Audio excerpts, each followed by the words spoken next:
All right. So welcome again, Dr. Nakamura, for coming on this very busy. I know that you're really busy on Tuesday. But let me share my screen really quickly. And okay. Yeah. All right. So if you don't mind, please introduce yourself and also what we're going to be talking about. Okay. Thanks, man. You guys are fancy. This is glossy. Look at that. Look at that. Look at that picture. It's embarrassing. I don't like looking at that. But yeah, so my name is Brad Nakamura. I'm a professor of psychology at UH Manoa. And how long have I've been in the department for 12 years now? Yeah, 12 years now. And in addition to being a professor, I'm also the co-director of the Center for Cognitive Behavior Therapy, which is a research service and training clinic in our Department of Psychology here at UH. And Awesome. Thank that's you so that's it. much for the introduction. So we're going to get on to the questions. Let me just pull them up. All right. So in your lab, what specific things do you usually do on a, sorry, let me, what are the focuses in terms of like the current studies that you're doing right now? Sure. So I guess if we can kind of zoom out, big picture, the research in my lab focuses broadly on trying to support the utilization of what's called evidence-based practices in community mental health settings. So I guess there are two kinds of terms maybe we can go over that might be helpful to folks. So one is evidence-based practices, and what's behind that is for, I guess it can apply to all sorts of problem areas, physical and psychological, but basically over the last maybe 20 years or so, there's been increased attention to the idea that for psychological problems, not all treatments perform equally well, at least within the context of controlled university trials or randomized controlled trials, so the gold standard of trying to show causality. So within that context, if we accept that premise, or that, I guess, at any given time, accept that tentative research conclusion that not all treatments perform equally well, there are some types of therapies or treatments that have been shown to be more effective than others, at least for different kinds of problems, right? So for example, for child and adolescent anxiety, child and adolescent depression, a big gold standard for evidence-based practice is cognitive behavior therapy. That's a specific kind of therapy. So within that context, if it follows, then if not all treatments at this given time within the limitation of current research paradigms, but if we tentatively accept that conclusion that not all treatments perform equally well, then the second part of the lab is focusing, the second part of what I said is focusing on the dissemination and implementation of these evidence-based practices into community mental health settings. And when I talk about community mental health settings, broadly speaking, that's referring to families receiving mental health through some kind of public assistance type insurance, whether that be Medicare, Medicaid, or some kind of public welfare kind of system. So trying to help families as much as possible that do not have private insurance and would be getting their services from maybe the Department of Health or Department of Education or something like that. So that's the big picture, and research projects related to that include ways of include a variety of things. So we've done studies on what are ways to positively affect therapists' knowledge and attitudes towards EBPs. We've done studies on how best to measure therapist knowledge of evidence-based practices or EBPs.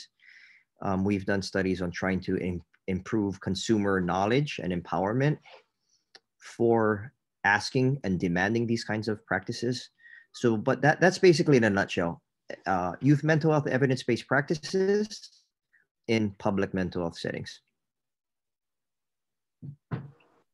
Thank you very much. And it definitely does sound like your lab is really trying to lay the foundations for potentially groundbreaking studies or future works that are upcoming. And I think especially with everything that's been going on with the pandemic, mental health has kind of come back into the forefront of everyone's mind. It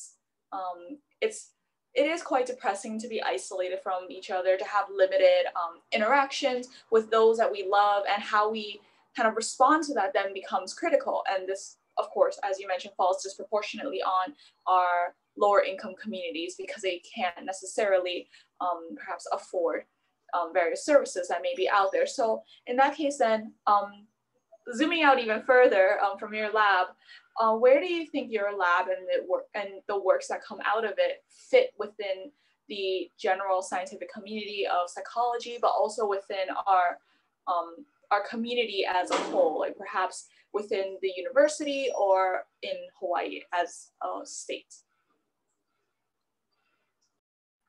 Sure. So trying to break that down, trying to fit with the larger scientific community. Yeah, I mean, I guess my perception, which is probably biased, is that I think we fit nicely with other research laboratories or other endeavors for trying to increase the reach of evidence-based practices for public mental health. There aren't actually that many research labs nationally that focus on this kind of work. I'd say probably, I don't know, 6 to 10, maybe tops, across the country. It's probably increasing. It's getting more, but there aren't that many labs focusing too much on this. So in terms of that area, it's potentially an exciting area. Hopefully, we're moving in the right direction for that. And I think in terms of how that fits here locally within our state of Hawaii, we've had our lab has had the pleasure of formally partnering with both our Department of Health, the Child and Adolescent Mental Health Division. So that within the Department of Health, as you probably know, there's like all sorts of things like Board of Water Supply, all the way to like physical health and mental health. So within larger DOH, there's the Department of Mental Health, Child and Adolescent Mental Health Division. And then within Department of Education, there's their school mental health program or their school-based behavioral health program. And we've had the good fortune of formally partnering with both these state departments for, yeah, ever since I started, so around 2008. So pretty long standing. We have partnerships and try to do a wide variety of quality improvement initiatives year to year. Awesome. Thank you so much for that. And it is very heartening to know that like your lab is probably one of the more established labs out there, helping to pioneer new research. And so especially coming from Hawaii, coming from UH, we're a very small community. So very much the efforts and the works that you and your lab put in helps to really amplify and bring up Hawaii as a whole, as a potential place for future and better research. So kind of transitioning on this with what's been going on, how has your lab been kind of impacted with COVID? Have you seen perhaps a change in the research focus, or is it more of the general like technical procedures that you've now had to implement?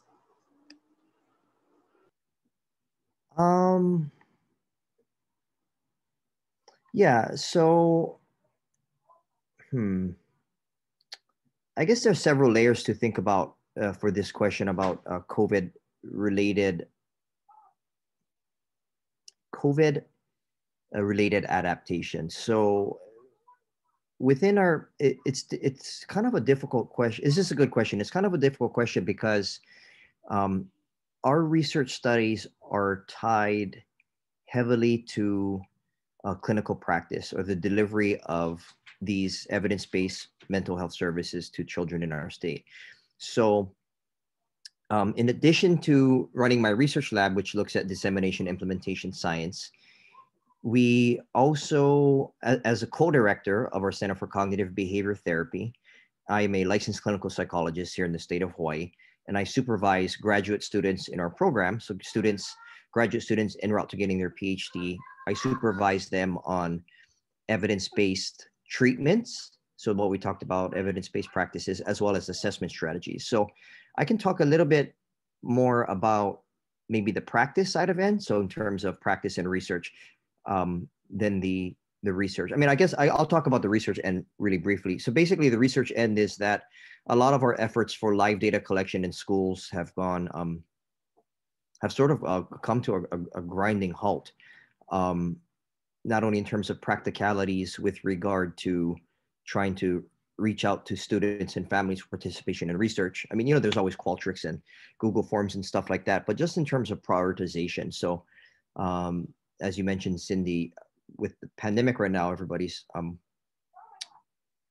everybody rightfully is focusing on more, I guess, more essential needs, I guess, right? So in terms of schoolwork and housing and trying to not get unemployed and just trying to make ends meet. And there's not much time or energy put into these extra sort of survey type research stuff.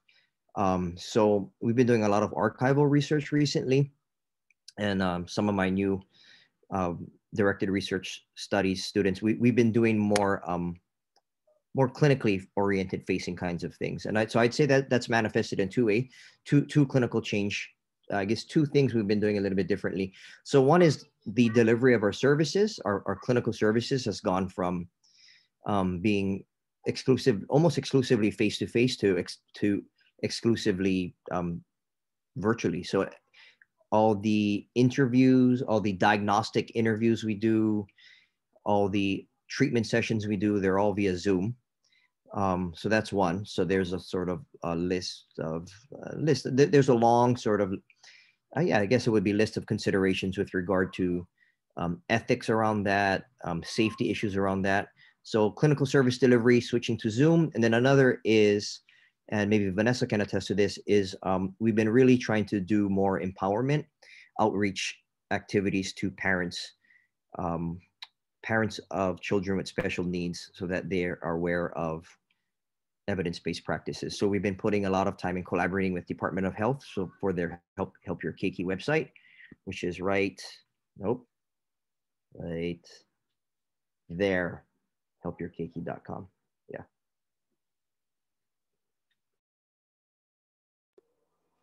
Wow, it's really great to hear that you and your lab have been able to pivot so quickly when it comes to everything that has happened with the pandemic, and also still be able to be there for the community, especially now, probably when the need for mental health services is one of at its highest demands. So kind of going into this, and you've already kind of touched a little bit about it, but would you be able to kind of show our viewers and our listeners kind of like what does like a day-to-day in your lab looks like? Maybe you could, if you want to do perhaps a day-to-day before COVID, and then a day-to-day after COVID, or just after COVID, which however your lab kind of functions now on a routine basis.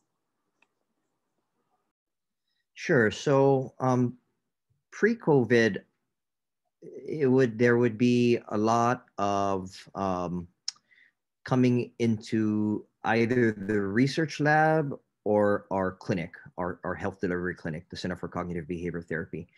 And there would be a lot of clinical data entry in terms of, so we're a mental health clinic, so a mental health service provider. And I guess the rough analogy would be when you go to any other physical health service provider, your physician or the dentist or something like that, there's an army of unsung heroes of people behind the desk that help to check people in, that help to do paperwork, that help enter forms, that help graph progress and do all of those kinds of things. And usually my 499 students will be doing a lot of those clinical kind of data entry stuff, helping our practicum students get ready for assessment and treatment sessions, and just helping making sure the machine is running as smoothly as possible. Also at any given time, usually we have one research project that we're actively out in the community collecting some sort of survey type research, and that was kind of pre-COVID.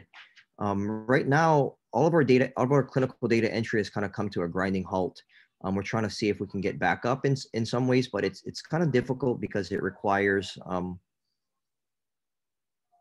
I guess, significant training and research supports. Also, you know, when you think about it, our clinic is like a like any other healthcare facility. Everything's locked up, right? So we have locked filing cabinets behind locked doors, and there's like a just basic security alarm just to get into the building and things like that. So a lot of the, rightfully so, a lot of the restrictions for having 499s unsupervised in the clinic can't really happen. You know, it can't be giving out security codes and triple lock systems to 499 students at this time. Usually it takes supervision of a graduate student. So clinical data entry has kind of come to a little bit more of a standstill. We're trying to gear that up. So current research assistants have been helping a lot with literature reviews.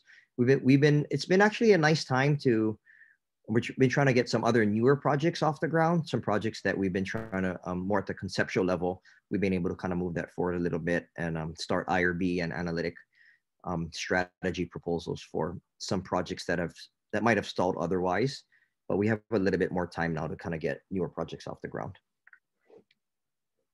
Awesome. So let's talk about a little bit more about, you know, how to apply to your lab. So for undergraduate students, what do you usually look for in like research assistants, or perhaps, you know, people who have already graduated and are looking for opportunities to work in your lab?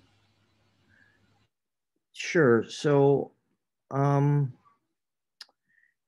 research assistants, a big thing is conscientiousness. So, and I guess, I don't know, hopefully I'm not coming off defensive here, but it's not only because I value that as, I see that as a key feature for success in education and schooling and subsequent graduate schooling, but, you know, as you might imagine, like depending on the research assistants, depending on how long they stay with the lab, we give additional and increasingly complicated clinical related opportunities. So in terms of conscientiousness, people are dealing with protected health information. And because of that, we're under health insurance portability, HIPAA, we're under HIPAA. And a lot of PHI rules. So, you know, I mean, it would be like this. Like if you went into your doctor's office and you saw, I don't know, and you saw one of the assistants and they were like sleeping at the desk, eating a bowl of nachos, dripping cheese sauce all over the keyboard, you'd probably be like, what am I doing here? Like, this is a completely unprofessional, wacky place to be. Now, I don't have 499s like that. I said that as a weird exaggeration, but so I guess super conscientious, higher on the professionalism side. I think people that have had a bunch of courses under their belt in terms of Psych 100, obviously, 212 actually is a good one. And I guess people are still taking Social Sciences 225. So strong grades in research and stats. And preferable if applicants have taken exceptional child 442 or abnormal 371, I think. So strong grades in those, as well as yeah, I think that's it. I think some labs are really focused almost exclusively on grooming students to apply to PhD programs, and I'm not too focused on that. I think trying to give people a good experience, if people are caring and want to move things forward and are conscientious and got good grades in those other kinds of courses, then or if not, if they have some sort of story behind it. But we take a wide variety of applicants, and I would say I don't know, less than half of my students end up applying to PhD programs. A lot of them actually say, thank you for teaching me about what it's like to do research full time. Now that I know I don't want to get my PhD, I don't want to do research, and that's fine, and that's good. I appreciate the honesty, and I think it's great. I think it's better you figure out what you don't want to do when you're 21 years old than when you're 40 years old, and it's better you figure that out now before getting $150,000 in debt at some graduate school you end up hating. So I think I turn people off to research about as much as I turn them on to research in my lab. So that's good. It's good. It's all part of the process, right? Yeah, for sure. Hopefully I'm not that type of student who eats like nachos and like has everything everywhere. But yeah, I feel like as your research assistant, it's like definitely a really good opportunity, and it's definitely taught me a lot. So I thank you so much for that opportunity. But yeah, let's talk about graduate students. So if people would want to apply as graduate students, what do you look for in graduate students? So I mean, I think the big picture is, maybe this is good to have a, I'm really grateful for the opportunity to be on your podcast, because maybe this message can get out to people. But I think I look for several things in graduate students.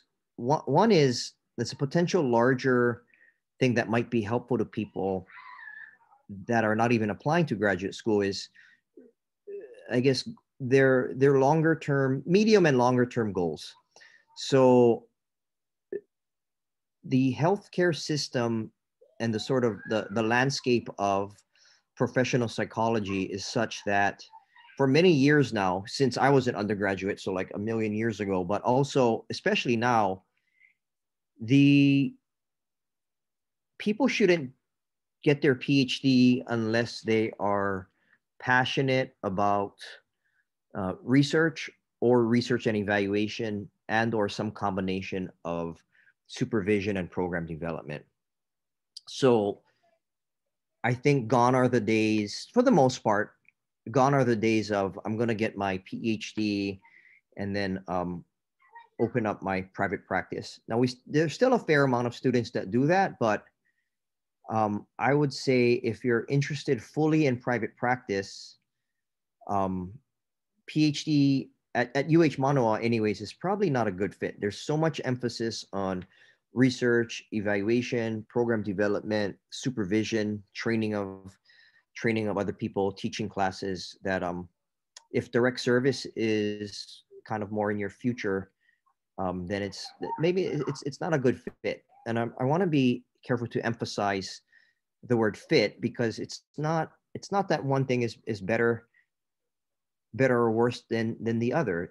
It's just about fit, right? So it's like so I'm definitely not saying research is better than service. Both have their place. It's just about fit, right? So like in other words, here's a weird analogy, but it's like if you're out of a circle peg and trying to stick a circle peg into a square hole, you need a circle hole, and you stick the square peg into the square hole. And we wouldn't say that squares are better than circles, right? It's like, you would just say it's like a square hole fits better with a square peg, and a circle hole fits better with a circle peg. So it's just about fit and what you want to do. So with that said, students that are looking to be full-time therapists generally are not good fits for applying to graduate school with me. And again, I want to be sure to make it very clear that I'm not saying one is better than the other. It's just in terms of training. And I also see it as protection to the student too, right? So why are you going to do a thesis? Why are you going to do a dissertation? Why are you going to take these stats courses? Why am I going to put you to the meat grinder on stats if you're just doing it to, if it's a nuisance and you don't want to do it? Like why? I don't see it as being a good service to the student either. So that's one. So medium to long-term goals in research evaluation, administration, training, supervision, something like that. I think, and then I'll get into more cliche things and maybe less cliche things. So cliche things would be strong GRE scores, although some programs are starting to do it with them. I don't know if UH is going to start doing that, but strong GRE scores as defined by minimally 50th percentile in each of the 3 domains. Strong GPA. Specifically, I'm looking for how people have done in research classes and research methods and stats courses. And then I think also a lot of research experience is good. Research experience and hopefully even some sort of poster presentations or paper presentations, or maybe even getting on a research paper or something like that. But those are pretty good indicators of what makes a strong applicant. Awesome. Yeah. So when it comes to like opportunities that students going, I guess, reverse, like what opportunities might they have if they join your lab? For undergraduate students, you mean? Yep. Yeah. So I think with any lab, and if I could be so forward as to maybe try to make this useful for people applying to not only to my lab but just in general. I guess it can vary. So I guess here are a couple of goals. So one would be, and I wasn't just saying it to be a joke. One would be is just finding out if you like research or not, right? So part of the issue is some students might say, well, how do I know if I want to spend the rest of my life doing research? And I said, well, you should probably join a research lab and see if you like it. So one would be is just trying to see within the spectrum of complete integrate, I guess, well, there are 2 dimensions, right? So one is sort of practice and one is research. And if you can be high on both. You can be, I want research and practice. You can be high on one. If I want to only do research, I don't want to do practice. I have had students like that. You can be the flip side of that. You could have high in practice and low in research. Or you could say, yeah, I guess you could be low on both too. It's like, I don't want to have anything to do with people or research, and I changing my major to, I don't know, something else. So one would be, I guess, I think an opportunity would be to figure out how much you like doing this kind of work. It is tedious, and there's it's a long road normally. The payoffs are a little bit infrequent, and you face a lot of rejection, I guess, whenever you submit papers and things like that. So you got to be kind of tough-skinned about that. Another goal would be to, I guess the good thing about getting involved in trying to get on present on research posters or papers or symposium or even a research manuscript is that those tend to be universal currency for any type of graduate school that you're applying to. So if you have 1 or 2 research posters, and if you're applying to PhD programs or PsyD programs or MSW programs or MFT programs or whatever, usually posters are they're kind of, they're universal currency. They hold weight across a variety of different kinds of programs. So I would say try to get involved with that. But it is kind of a dance. I would say that most labs, it takes probably a semester just to get oriented to the policies and procedures. And depending on who's running the lab, or at least the way that I run my lab, is that getting involved in research conference presentations is an opportunity that is to be offered contingent upon, if you're doing a good job, that's an opportunity. It's not a right. So it usually takes a semester to kind of establish yourself. Then opportunity, if you do a good job on your existing tasks, and opportunities start coming thereafter. So I don't even, did I answer the question? Yeah, I think you did. Okay. I think so. Yeah. Yeah. So let's try and address some of the questions in the chat, since I'm pretty sure everyone's pretty curious. So is there any openings for the labs at UH that focus on CBT or cognitive behavioral therapy? Or when can they apply? Sure. So I think generally speaking,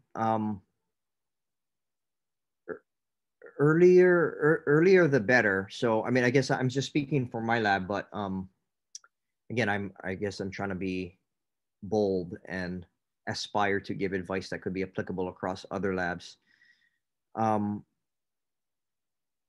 think generally application processes, I would definitely reach out to that professor the semester before, right? So right now we have probably throughout the month of October for our lab, we've been interviewing applicants this October. So last month in October, we're interviewing applicants for the spring semester, and we just kind of finally finished up all the interviews and made an offer out today for somebody coming in new. So I would ask the semester before, earlier the better, probably by mid-semester at the latest.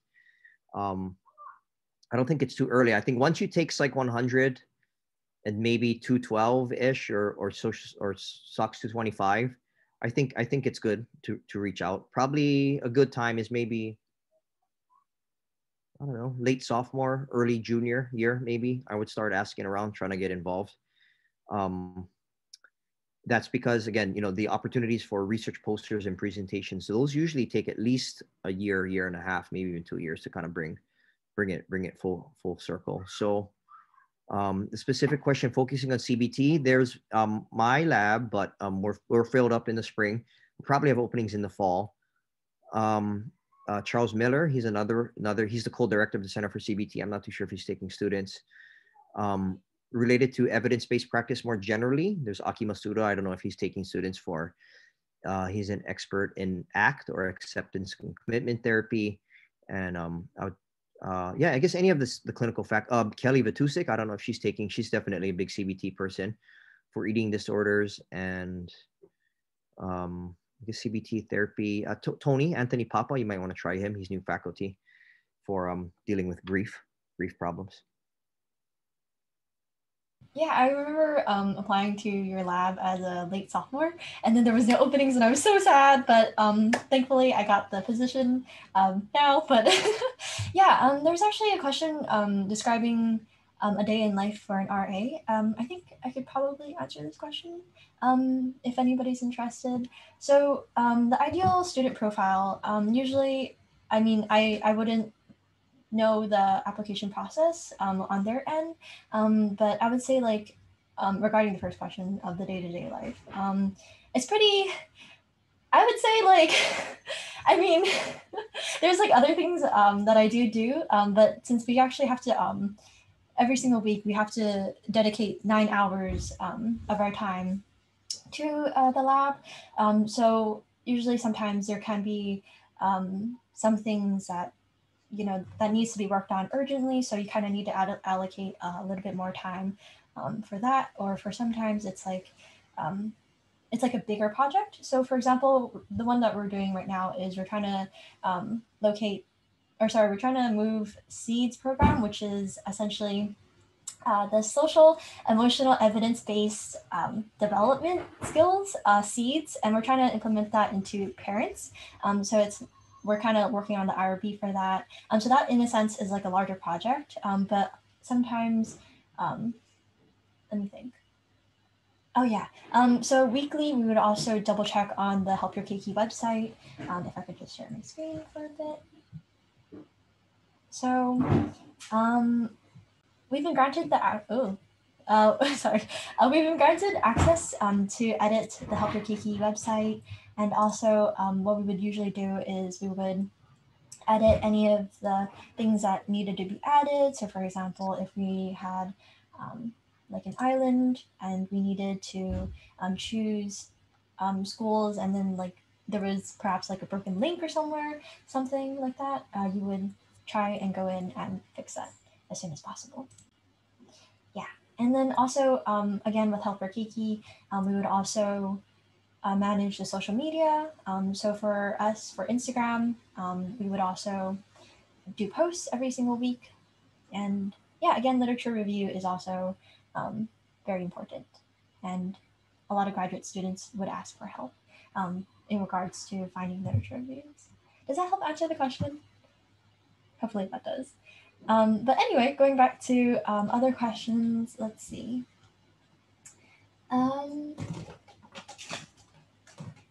So I think the question was regarding opportunities for students and like if they wanted to apply to PhD programs and if the research has to be kind of aligned with their professors in terms of like PhD programs versus like service and as therapies. I think that's what the person was trying to say.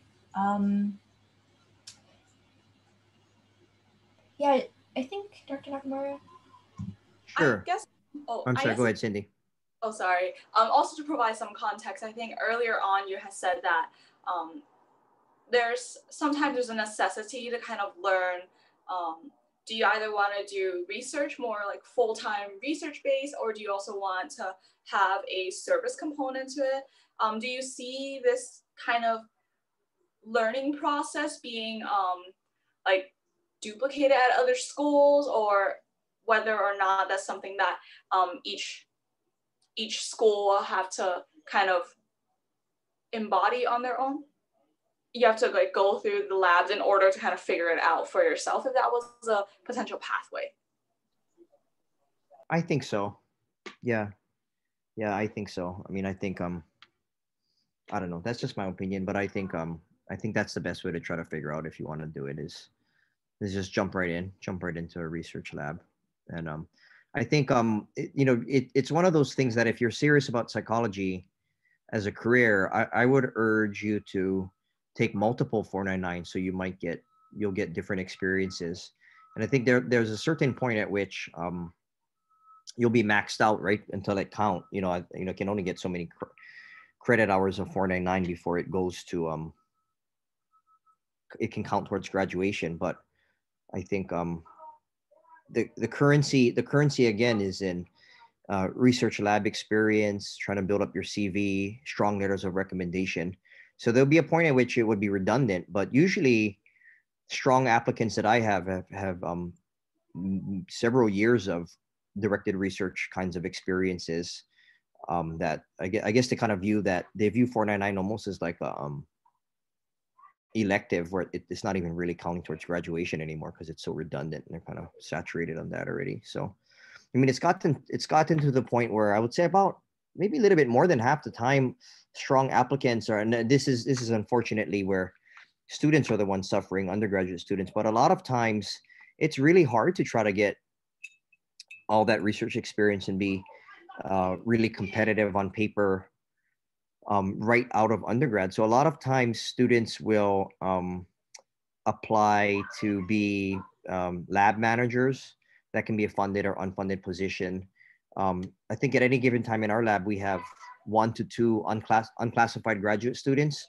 So they've already graduated, but they didn't have enough research experience prior to graduate. So now they're enrolling for 699, psychology 699, which is kind of the graduate school version of 499. Yeah. I think the question, I guess, was meant to say like if it was whether a good fit for PhD versus people who want to be therapists. Is that like for like does UH have that option to just become therapists? Oh, I'm sorry. Okay, I totally missed. Yeah, so I would say I'm looking at the question from Cat C. Yes, I would say that is the case for other schools as well. Excuse me, can I interfere? No, my question was about, when you were talking about, you said, oh, maybe it's not a good fit for people who want to be therapists first and then, the PhD. And then you said, yeah, UH has a really strong focus on research and evaluation. And then my question was, do you think this is only about UH Manoa or other schools as well? What I mean is, for example, do you think other PhD programs would be focused on therapy skills and clinical skills, like applied clinical skills, as opposed to only research? Is there such a thing as a PhD program that is also focused on the clinical application? Yeah, no, that's a great question. I would say that I'm generally speaking, most PhD programs are disproportionately focused on some combination of research and service. I would say also too, at the same time, there are program differences where some programs would be preparing you for full-time clinical service. Does that answer the question?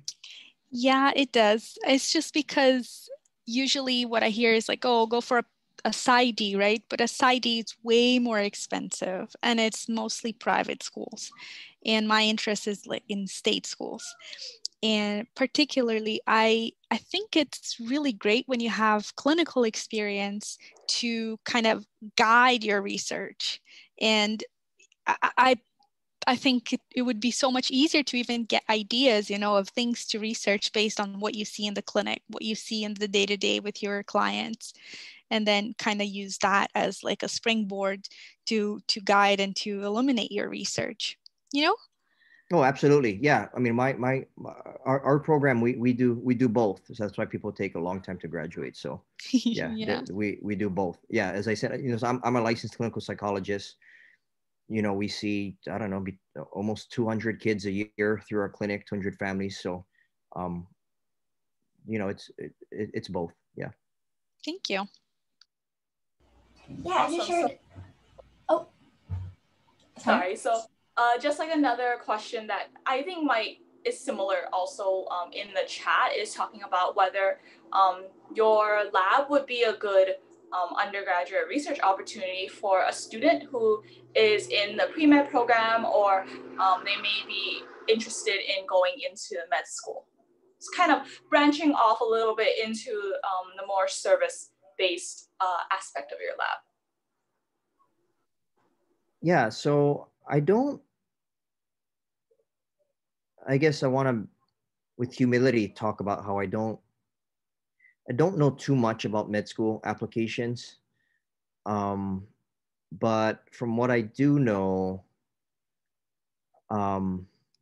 there is a premium emphasis, kind of like how I talked about before, how research products, research posters, paper presentations, any kind of, I hate to kind of reduce it down to this paper game, but any kind of like lines for your CV, those are universal currency. And I am under the impression that medical school values those research type products a lot. So, and I think within that context, I would venture to say, knowing a couple of, I mean, just knowing some people that have gone to medical school, the closer you can get to research labs and poster presentations that are related to biological processes, the better. So if that were in psychology, maybe working with Pat or Lori or somebody like that, or, you know, maybe trying to get into biology or micro labs or something like that, I would say my lab stuff is more, you know, survey oriented, social sciencey kind of stuff. So I would speculate it's not as highly prized or valued on applicant CVs as sort of so-called hard sciences types experiences. But I definitely do think it would be useful, but not as useful maybe. Yeah, I just wanted to jump in for the previous question. So what's it called, the PDF that I just shared, it's actually Mitch's uncensored advice for applying to graduate school in clinical psychology.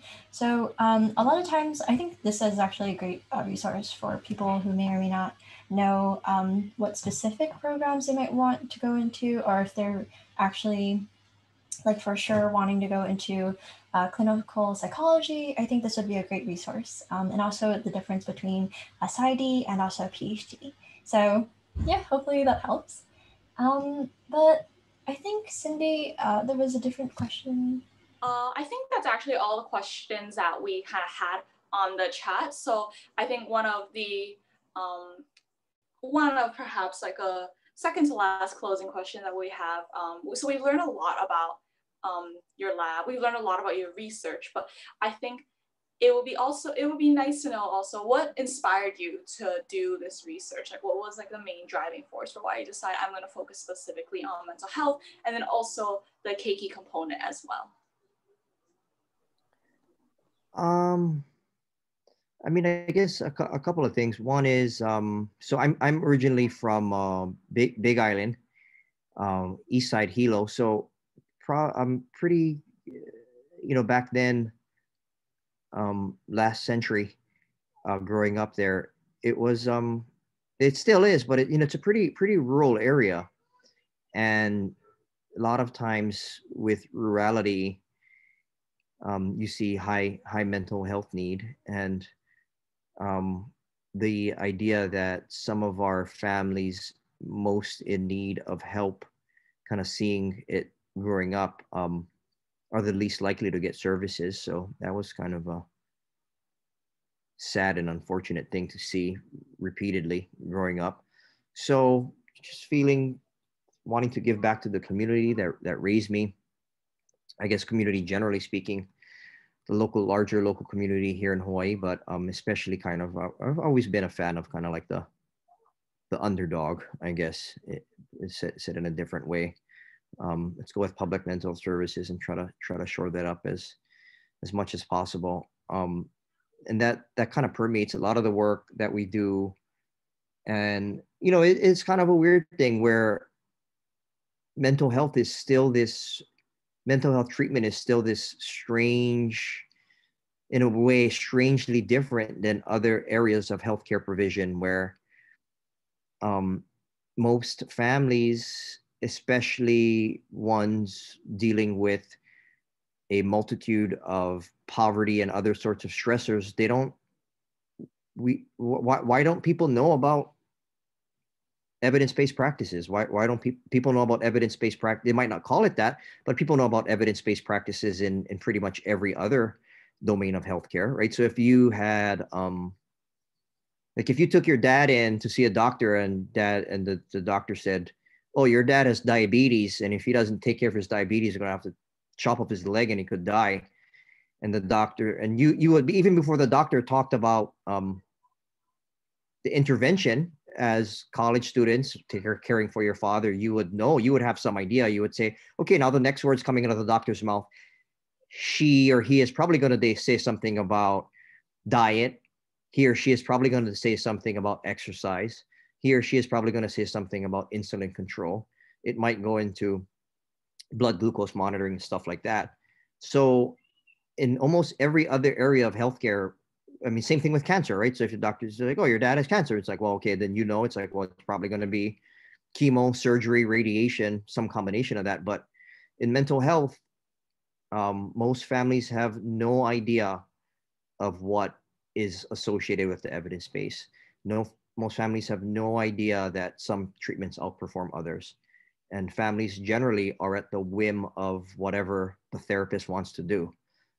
And unfortunately, mental health is an area too where we're trying to change that in the kind of research that we're doing. But a lot of times, not universally, but a lot of times people in mental health think that what we're doing is so private that I am not accountable to anyone else, and I don't have to track outcomes, and I don't have to track anything. And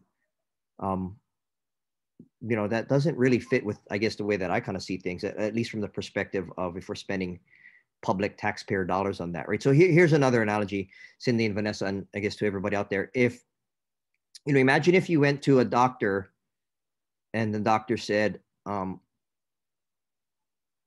okay, let's say you had a sibling. So for your brother or sister, or your loved one, you went to the doctor and the doctor said, I'm going to take your dad into this back room and I'm going to do a procedure. And I'm not going to tell you what the procedure is about. And I'm not going to measure anything before, during, or after. And you just got to take my word for it that he's going to get better. I mean, what would you say to that? That's a very tough question to answer. Yeah, I mean, what's a rhetorical? I mean, obviously be like, well, I'm getting a new doctor. It's like, what board should I call to sue you? That's probably what I would ask.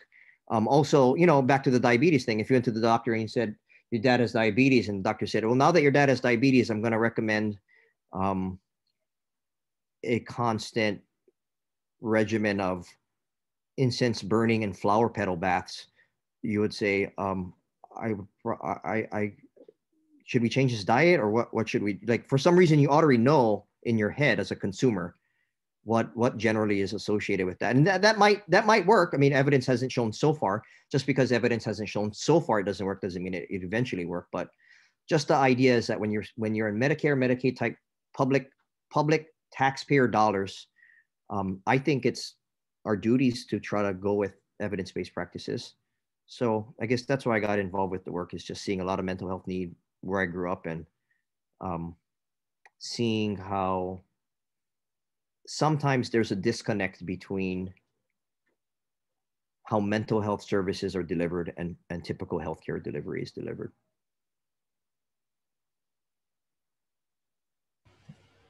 Yeah, for sure.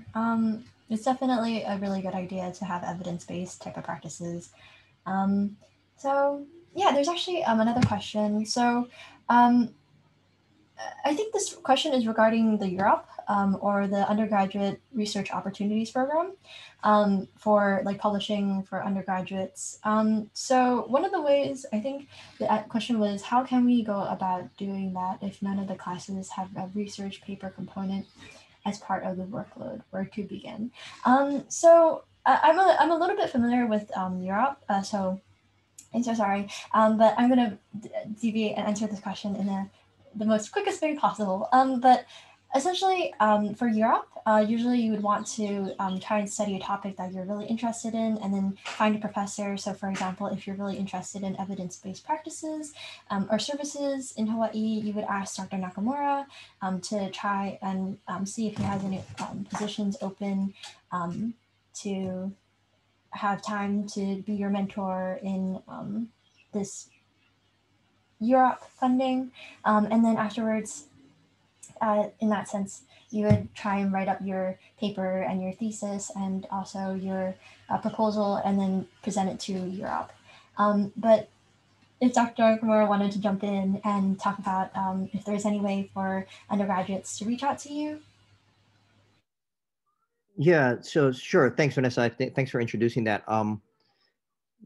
Yeah, I mean, I don't want to be like a bummer like here, but the broken record bummer message is that, and I'll admit, I think I'm a little bit more conservative about this, but specifically for me, before considering something like that, and or relatedly, a lot of times people talk about a honors thesis. Like, how would we do an honors thesis? And sometimes you get a cold call. Oh, I want to do an honors thesis with you. The kind of thing is I feel like I just gotta know the student, right? So that assumes they've gone through the typical application process. They've done an interview, and they usually have a semester or two under their belt, under which I can judge. It's like, Vanessa's a hard worker. She comes on time. She follows through. She does all of these things, and then I would consider it thereafter. So I guess the advice for me would be, try to start thinking about these things early. I would guess that some professors do it differently, but I would say probably not overwhelmingly differently. I would say that most Europe and undergraduate honors thesis stuff, cold calling might not yield the highest benefits. It's probably with somebody that you have some established record. And I would venture to say probably maybe not only 499, so like maybe if you did a really good job in, I don't know, abnormal or 442 or methods or something, somebody might, that could be a segue in. But cold calling, I would say, my impression is that it's rarely effective. Yeah, I think for research in terms of what I was doing was I actually cold called Dr. Takahashi, or Larry Takahashi, and then I asked him if it would be possible to like get to know him a little bit better. And essentially, I've been trying to work with him for like over a year, and then next year is going to be the senior honors proposal. So in that sense, I would say like getting to know your professors really, really early on is a really good advice that Dr. Nakamura talked about. So yeah. Was there any other questions? If not, I think we could probably end our meeting here. But before we do that, Cindy, did you want to say something? Oh yeah, it just doesn't look like there's any more questions coming in. Yeah. But thank you again to everybody who did join live, and also yeah, please do share about this podcast. Again, sorry, I'm going to just share my screen really quick. So to reach out to Dr. Nakamura, there is what's it called, an Instagram page and also our website as well. So if anybody is really interested, Dr. Nakamura, what are some of the ways to best reach out to you? Email is the best way to reach out. Email. Yeah. Awesome. Okay. Yeah. So yeah, I think without any other questions, we'll end the podcast here. Thank you again, everybody. For coming, everyone, and thank you very much, Dr. Nakamura, for spending an hour of your time with us. Thank you, guys. Thank you very much for the opportunity. Thank you. Thank you. Bye, everyone. Oh, Vanessa, I think you can also stop the podcast. Yeah, I think, yeah, I'll do that right now.